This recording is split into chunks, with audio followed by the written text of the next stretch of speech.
Hi అండి, అద్భుతమైన tips అయితే షేర్ చేస్తున్నాను. వీడియోని ఎక్కడ కూడా స్కిప్ చేయకుండా చివరి వరకు చూసి వీడియో నచ్చితే ఛానల్ లైక్ చేయండి ఫ్రెండ్స్. ఫస్ట్ టిప్ని తెలుసుకుందాం. టమాటాలు పాడవకుండా ఎక్కువ రోజులు స్టోర్ ఉండాలంటే ఇలా ట్రై చేయండి, చాలా బాగా వర్క్ అవుతుంది.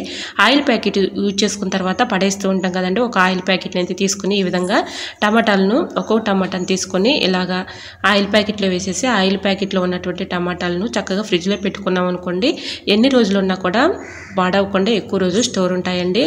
ఇలా ఆయిల్ ప్యాకెట్లో ఎంతో కొంత ఆయిల్ అయితే ఉంటుంది కాబట్టి ఆయిల్ టమాటాలను కుళ్ళిపోకుండా ఎక్కువ రోజులు నిల్వ ఉంచుతుందండి. సో యూజ్ అవుతుంది అనుకుంటే తప్పకుండా ట్రై చేయండి. మరొక యూస్ఫుల్ టిప్ తెలుసుకునే ముందు చిన్న రిక్వెస్ట్ అండి, మన ఛానల్ ఎవరైనా ఫస్ట్ టైం చూస్తున్నట్లయితే ప్లీజ్ అండి ప్రీవియస్ వీడియో చూసి మీకు నచ్చి కంటెంట్ ఉంది అనుకుంటేనే ఛానల్ సబ్స్క్రైబ్ చేసుకోండి. ఇలా ఆయిల్ ప్యాకెట్లో ఎల్లుల్లిపాయలు వేసుకున్నా కూడా ఎల్లుల్లిపాయ పై ఉన్నటువంటి తొక్క ఈజీగా వచ్చేస్తుందండి. ఇలా ఒక 1 అవర్ పాటు ఎండలో ఉంచేసి ఎండలో ఒక 1 అవర్ తర్వాత ఇలా చక్కగా ఉంచిన తర్వాత ఇలా ఎల్లుల్లిపాయలని ఈ విధంగా ఒలిచేసుకున్నాం అనుకోండి, చాలా ఈజీగా సింపుల్గా ఎల్లుల్లిపాయ పై ఉన్నటువంటి తొక్క ఈజీగా వచ్చేస్తుందండి. ఒక్కసారి ట్రై చేయండి, చాలా బాగా వర్క్ అవుతుంది. ఇలా ఆయిల్ ప్యాకెట్లో ఎంతో కొంత ఆయిల్ అయితే ఉంటుంది కాబట్టి ఇలా ఆయిల్ని చక్కగా ఈ విధంగా యూజ్ చేసుకోవచ్చు. ఎల్లుల్లిపాయలని చక్కగా ఆయిల్ ప్యాకెట్లో వేసేసి ఇలా ఒకసారి రఫ్ చేసేసి ఎండలో ఉంచి ఒక 1 అవర్ తర్వాత ఇలా ఎల్లుల్లిపాయలని తొక్కని ఈజీగా తీసేయచ్చండి. సో యూజ్ అవుతుంది అనుకుంటే తప్పకుండా ట్రై చేయండి. ఇంకా నెక్స్ట్ టిప్ని అయితే తెలుసుకుందామండి.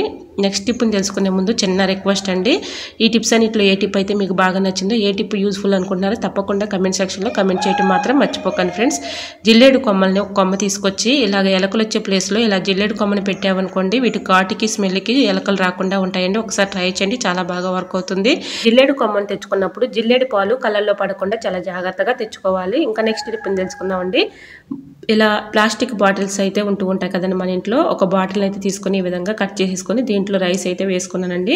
దీనిలో హార్పిక్ వేసేసి స్పూన్ పెట్టి మొత్తం కలిసేలాగా ఇలా కలుపుకోవాలి. ఇలా కలుపుకున్న ఈ మిశ్రమాన్ని ఎలకలు వచ్చే ప్లేస్లో ఇలా పెట్టేసామనుకోండి, వీటి ఘాటికి స్మెల్కి అవి రాకుండా పారిపోతాయండి. ఒకవేళ వచ్చినా అవి తిని చనిపోతాయి. సో యూజ్ అవుతుంది అనుకోండి ట్రై చేయండి. వీడియో వస్తే తప్పకుండా లైక్ చేయడం మాత్రం మర్చిపోకండి ఫ్రెండ్స్. Thanks for watching.